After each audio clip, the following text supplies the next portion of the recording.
Très bonjour, très chers frères et sœurs. Merci de me recevoir chez vous. Je suis votre frère, le docteur Raphaël Ekamba. Je nous donne 12 raisons, pas des raisons, 12 preuves, 12 signes, 12 critères qui te montrent qu'une personne est véritablement convertie. Une personne a vécu une conversion authentique. Alors, je vais donner les 11e critère qui est le rapport à l'argent. Les rapports à l'argent. Ton rapport à l'argent prouve que tu es converti ou pas. Alors d'abord, je vais commencer à lire la parole de Dieu.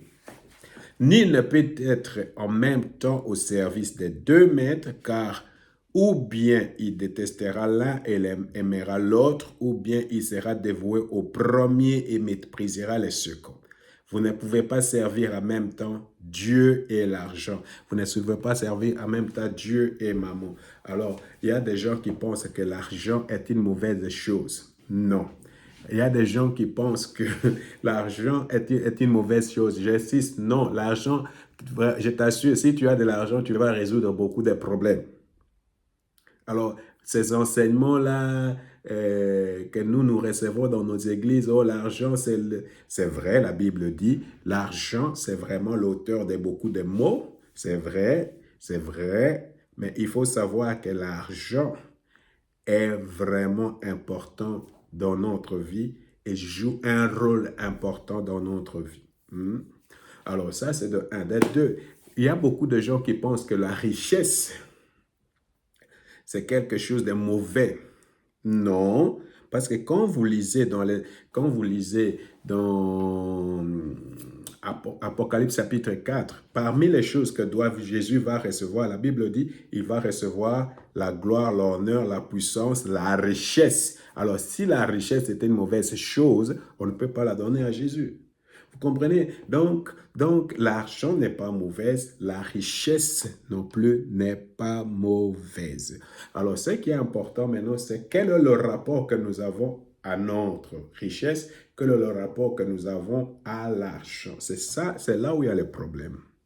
Alors, la Bible dit, tu ne peux pas servir deux maîtres. Autrement, et c'est ça que moi qui m'a aidé, j'ai écouté la prédication, je pense, de Derek Priest à ce sujet, et il a dit, quelqu'un qui n'a pas encore résolu sa dépendance à l'argent, son rapport à l'argent, ne peut pas servir Dieu de façon libre.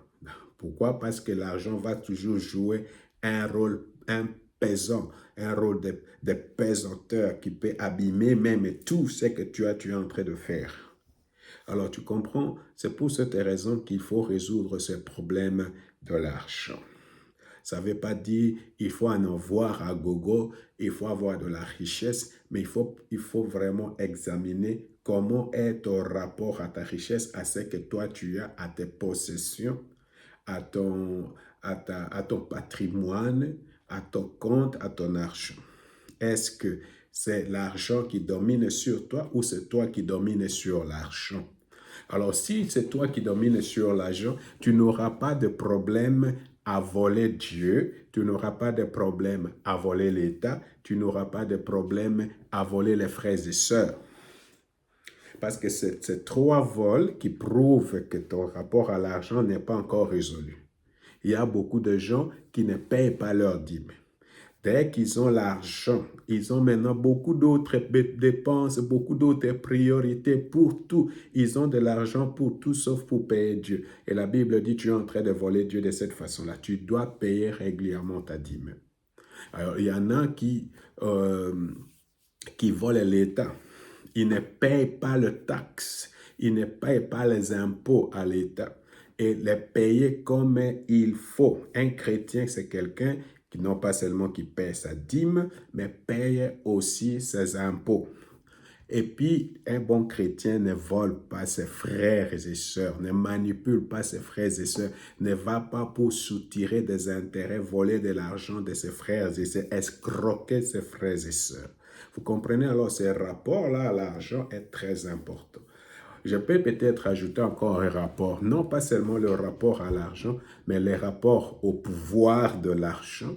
Parce que quand tu as de l'argent, tu peux maintenant coucher avec n'importe quel homme si tu es une femme, n'importe quelle femme si tu es un homme. Hein?